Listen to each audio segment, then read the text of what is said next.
Kevin Proteau here with Locals Supporting Locals for another segment of the Heartbeat of the Okanagan. It is April 17th, and guess what? It's my birthday!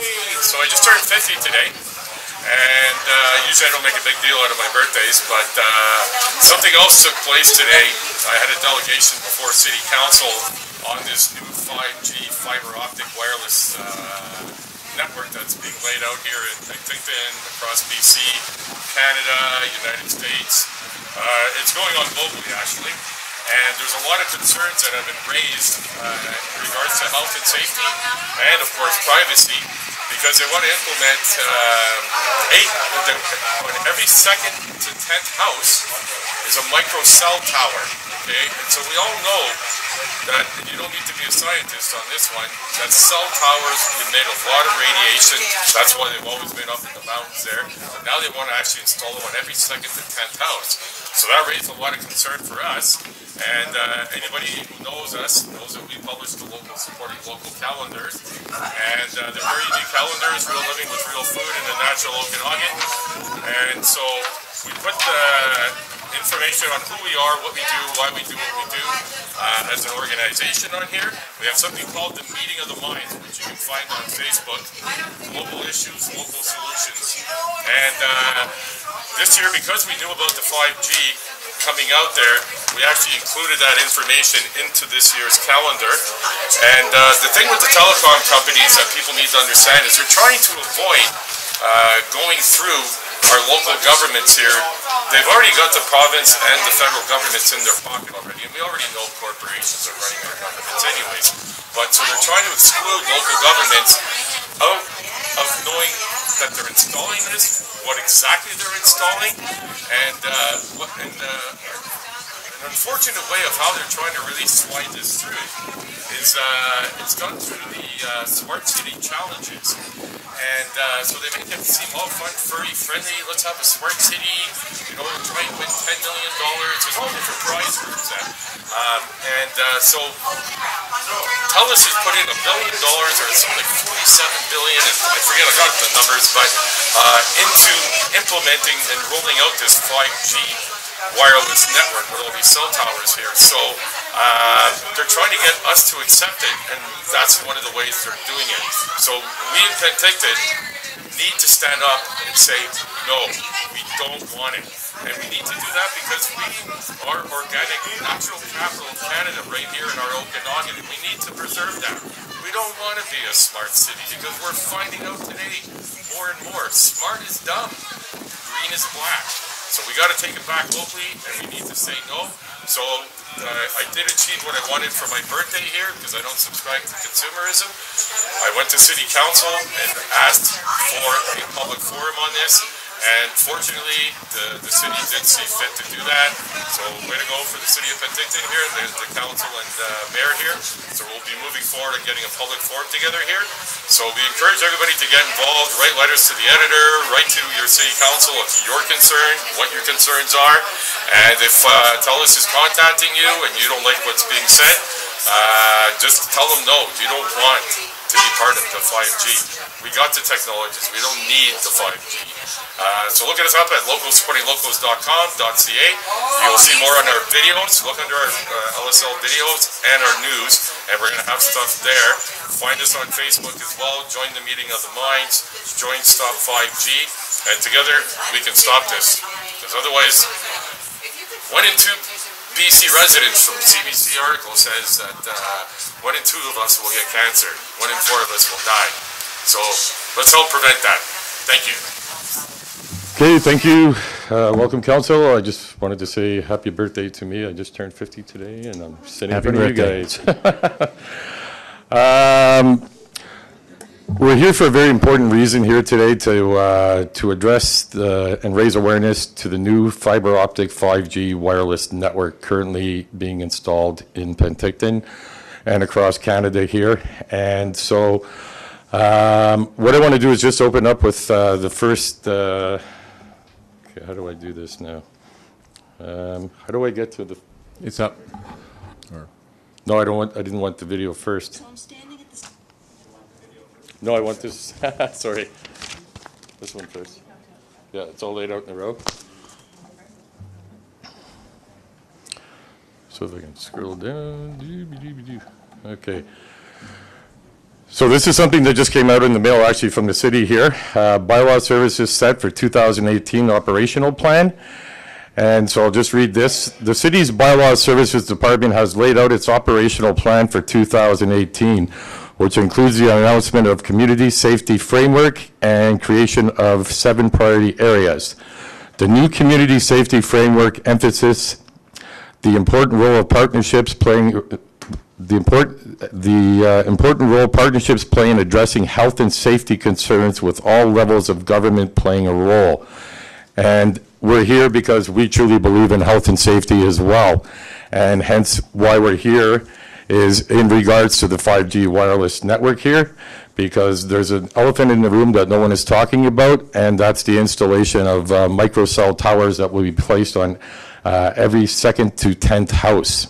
And cell towers emit a lot of radiation, hence why I have Ross Anderson here to talk in regards to that here. And, okay, so how do I move to the second? Like, am I able to do it myself from here? How would I do that? Yeah, I know, but, so it says pages? Okay, so. Okay. Okay, so this actually came out from CBC last year. 1 in 2 Canadians will get cancer from the Cancer Society here, when 1 in 4 will die of the disease. And sadly, what they're not mentioning in there is all this wireless network and the cell towers here. And it's not like the provincial governments are not aware of this. Christy Clark visited Huawei headquarters in China to witness a deal to help bring the world's most advanced telecommunications technology to Vancouver.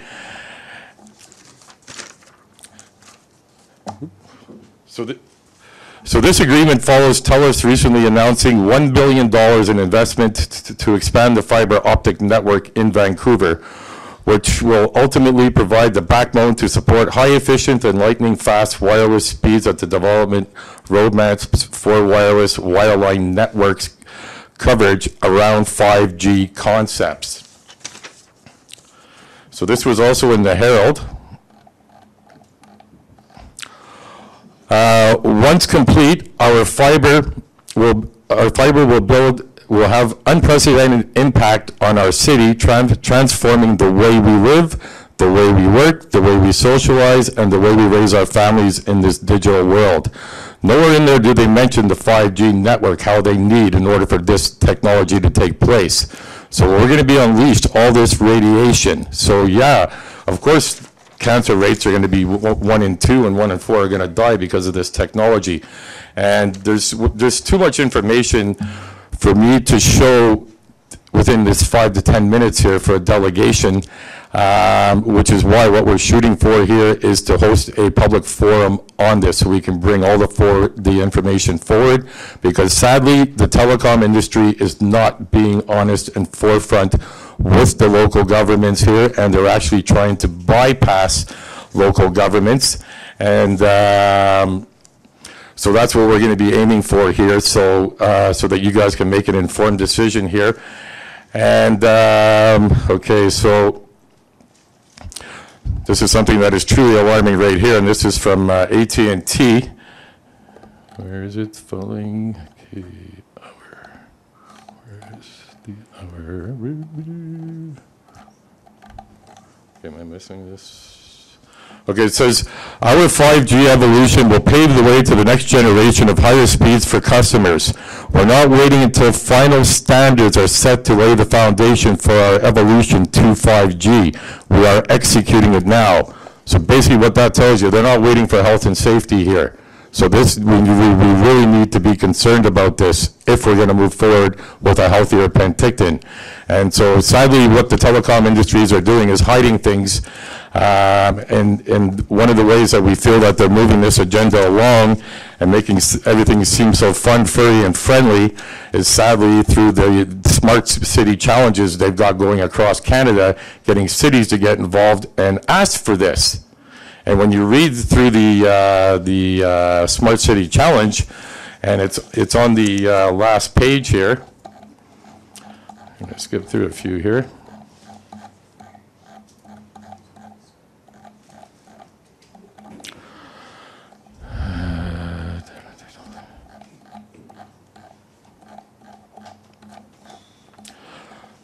Okay, so question 20 is select all the technologies expected to be implicated in your preliminary proposal. There is no limit to the number of technology you may select. Artificial intelligence, assistive technology, augmented reality, AR, virtual reality, autonomous and connected vehicles. That's the big reason why they need these micro cell towers. In order for the cars to stay connected and be driverless, they need to have cell towers absolutely everywhere, otherwise it goes off the road. Big data analytics, so that's data mining, getting everybody's personal information, and that should be a very big concern for all of us as well, is the privacy issues here. We see what's going on with Facebook, so it's not like anybody can't be touched here. Cloud computing, enterprise solutions, environmental monitoring, geospatial, health and medical technology, and that's so redundant to me, like how they're going to use health and medical using this technology that is causing the harm on us to begin with here. Okay, so TELUS is already going and approaching residents here in Penticton. And I know when speaking with you, Andrew, you said TELUS has not approached you in putting any of this development or giving you any information. Is that correct? Yep. Yeah, so you have no information, nobody knows any of the information about the health and safety in regards to 5G here, or if they're moving forward with it here in Penticton? Does anybody? Okay, so I have with me Vicki Simpson here, Vicki Whitehead, and she's just going to address to how she's been approached by TELUS so far. Yeah, well, my husband has a business here in town on Martin Street, and they've been approaching twice. They came to my workplace. I'm a teacher, a high school teacher, and I had a break in the afternoon one time, and TELUS sent a representative for an hour, and it was quite intimidating. And then they came last week. And basically, we offer a health-related business, and there's just no way we could accept that. What they do is they take out your copper wire, replace it with fiber optics attached to a box outside, and that box will send the messages to the local tower. Councillor Conans? Sorry, I don't mean me? to interrupt you. Oh, I can totally hear you. Yeah, Okay. I just wanted to say when you asked whether we had TELUS, I have TELUS in my house, and they knocked on my door last year, and then I've got the new network. Our whole street does. Yeah. So I didn't mean not to say that. Yes. That's exactly. That's is that what preparing you're for the talking 5G about? towers. Okay. Exactly. Yeah. I'm So- sure a lot of people here have that also. So, and I get that, it's wonderful. I can see everybody's here right now is using wireless technology, and we're going at quite a fast pace. But I don't believe anyone has stopped to consider, well, is there a health risk to this? And I'm in an experiment myself because I am sensitive to it. Right now, my heartbeat is, my blood pressure is very high. I have to stay in my home that is totally wired, and it's kind of my sanctuary. And the same as our business, it's totally wired, and we need to keep it that way. I also want to emphasize that in May 2011, the World Health Organization listed this as a Class 2B potential carcinogen. The only thing that kept it from being a Class 2A was disagreement among the scientists. That disagreement's no longer there. It probably will be classified as a 2A carcinogen. And I just want to talk about also the insurance. The Lloyd's of London has cancelled, and all their affiliates have cancelled any insurance for personal harm due to wireless devices. That's a fact. They have cancelled it.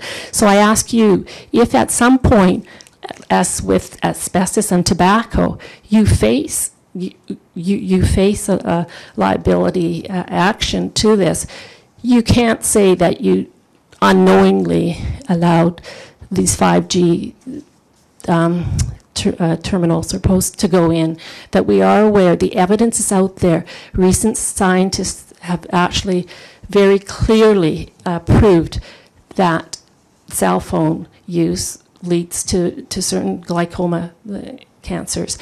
And this is much stronger than a cell phone. So it's unknowingly going on people's homes outside where children live. We don't know it.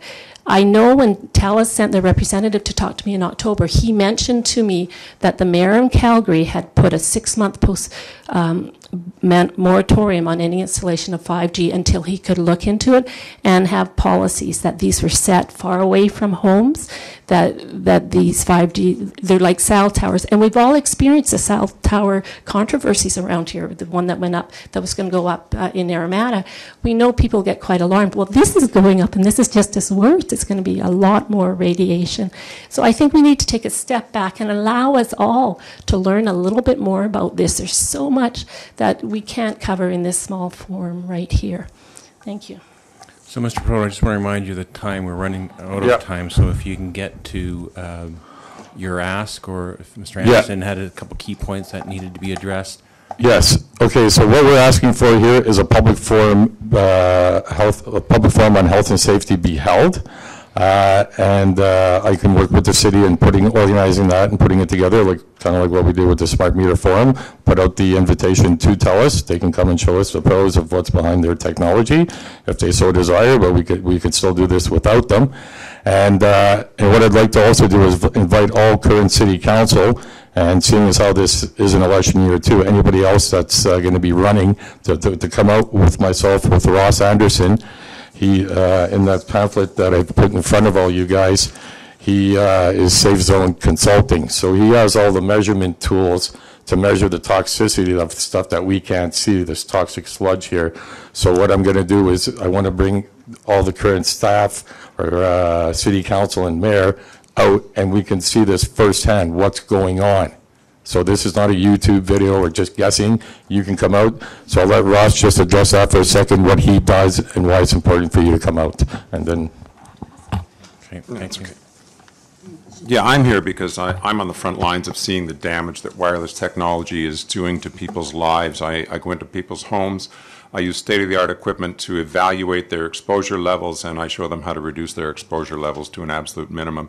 Unfortunately, Penticton already has high exposure levels because Penticton did not decide to go with smart meters. They went with AMR meters. AMR meters blast every 14 seconds, and they are significantly more powerful than smart meters. And I don't know how that happened because I don't live here, but that is the situation. I've evaluated numerous homes in Penticton, and the levels are extremely high in this town already. So adding this to the levels that are already here is not going to be a good thing, and that is not very difficult to prove. Vicki mentioned about some of the health challenges that people are experiencing, and I'm the one that actually gets to see what is happening to people in their homes, and I get to see the changes in people when we clean up their electromagnetic environment and reduce their exposure levels to a minimum, especially in their sleeping spaces. Their lives are transformed. I see all of the different challenges that people are facing, and it's a terrifying thing when you see this, and you realize we have epidemics of health challenges we didn't have 30 years ago.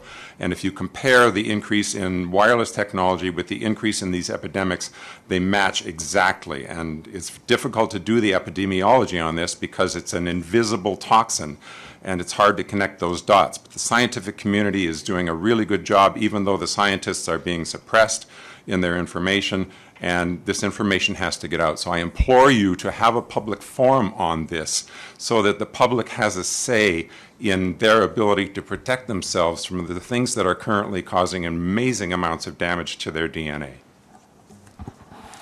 Okay, so in closing here, and of course if you have any questions, so my question to the council, would you be willing to come out and take a look with myself and Ross Anderson to see what's going on in our city? If I could just get a show of hands, who would be willing to come out? Mr. Proteau, it's not normally how it works. So, okay, so how would I... If you're asking for some sort of public forum to, again, educational purposes for the community, also for us, TELUS has not come to us and said, hey, we're going to roll out our 5G network in Penticton, and here's where we're going to do it, and here's what permissions we want or need. That part hasn't happened. And whether that is in their plans and whether and what level of engagement they need to do with the community, that's something we will commit to following up on to find out where they are, what they want to do. I think that would be important, especially if you're going to have a public meeting, for people to know what TELUS or other carriers are wanting to do, have in their plans, and also have within their rights of any agreements that exist or any statutes provincially or federally that allow them to do certain things or don't allow them to do certain things. Certainly, myself, I'm sure some of my colleagues around the table would probably be willing to better understand the concerns you're raising here. I think I could probably leave it at that. I think there's some interest here, but I'll go around the table if anyone wants to comment on getting a bit more information. We did that with the smart meters as well, and had people have the option to opt out. I think we were one of the first communities that actually did that. So I don't see that as an issue for me personally. Curious how the rest of council wants to direct staff to work with this opportunity that's coming.